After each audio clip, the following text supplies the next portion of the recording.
Hello, here we are with Lotus Esprit Turbo Challenge on the Commodore 64. Now this was quite a well-known game on the Amiga. That's quite a well-known game series on the Amiga. I think it was 3 games on the Amiga. The 64 version just had the one. And unfortunately not programmed by Sean Southern himself. He just stuck to the Amiga. He'd moved on to the Amiga by this time.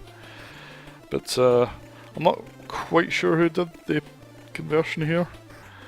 But, well, I don't think they did that bad a job, to be honest. In terms of presentation, it's got well, it's a separate load, but it has the intro screen with all the car graphics and stats.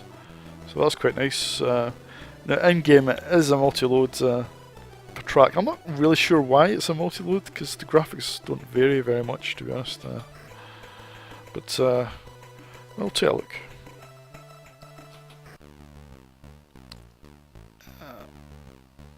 You can hear the music in the background. It's not a very good version of the Amiga music, I'm afraid. It's a bit weedy. Again, I don't know who did the music for this. Now, you can pick the tunes that you could get in the Amiga, but to be honest, I'd stick with the sound effects. And actually, the sound effects are pretty good in this game, I think. Right, let's get started. Now, I did actually own this back in the day on disc, so I've not played the cassette version, but I wouldn't imagine the multi-load's too long because it doesn't seem to load very much in. Right, so here we go. Now this is a split-screen race game, but in one-player mode, the bottom screen, the player on the bottom screen is just represented by being in the pits. Now you can see, well, let's start with the sound effects, which I think are really good. I think it's one of the best engine sounds I've heard on a 64. Now, you can see the graphics are a bit sparse in terms of the roadside graphics, but there's plenty of opposition cars on the screen at the same time as you. And the cars are quite, I mean, it looks like a Lotus, so, you know, I think the graphics are pretty good in terms of the cars. And unfortunately the movement is a little jerky, but it's nowhere near as impressive as the Amiga version, let's be honest. But actually I think once you get used to this somewhat jerky movement, I think the gameplay is really fast. The sensation of speed is quite impressive actually. It's good. I mean, it uses these silly stripes at the side of the road, but actually they work fairly well in this game. They do give quite a good sensation of speed, and you know maybe because the other cars move quite slow. I mean, they really hurtle towards you, or you hurtle towards them, really. But I think the sensation of speed is quite good, and. In 2-player modes, I mean, again, it's a great 2-player game. I mean, there's no loss of speed or anything. It's just as fast.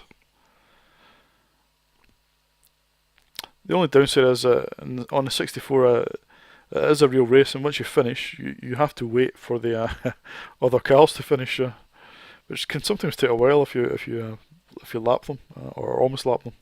You've got to basically wait almost all of a lap for them to cross the start-finish line.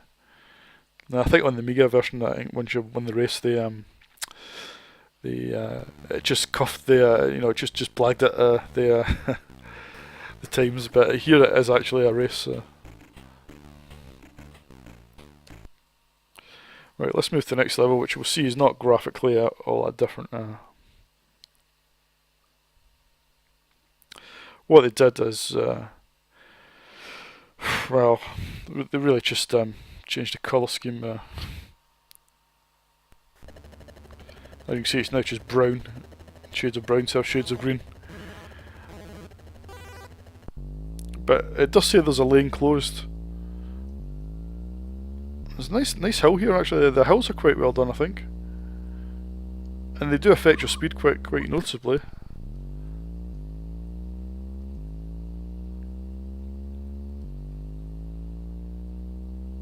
Unfortunately, the roadside graphics don't quite move at the same speed as the lines, which is a bit of a pet hate of mine, but there's so few roadside graphics, I don't think it really helps it.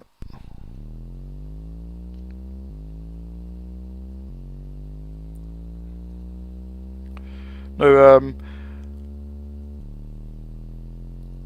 like Pit Stop 2 that came a few years before this, there is a pit stop where you have to go in, but it's not very oh, there's some signs you've got to avoid here. I'm on the wrong side of the road to avoid them, but not mind. The collision detection's a bit suspect, to be honest, but it's best giving them the road obstacles a wide berth. I find it's best to drive on the side of the road, to be honest, rather than in the middle, but I think the road routine's not too bad, actually.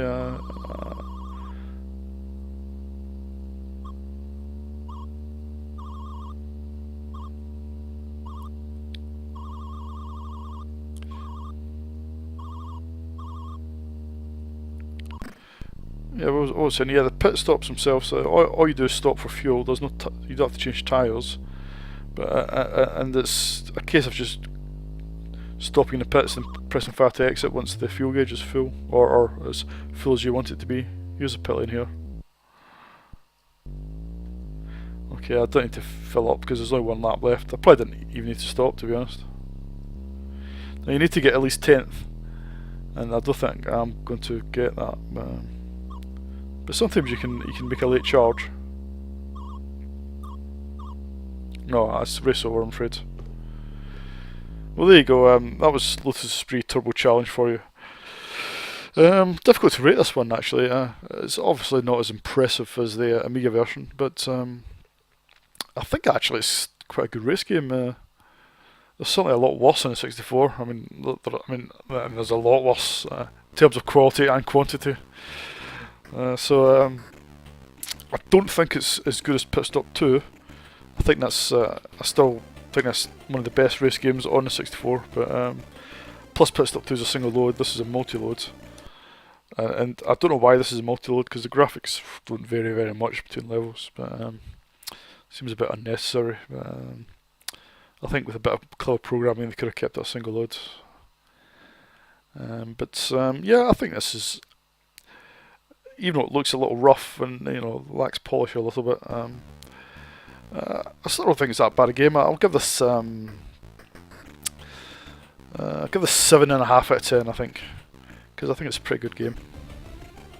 That's all for this video.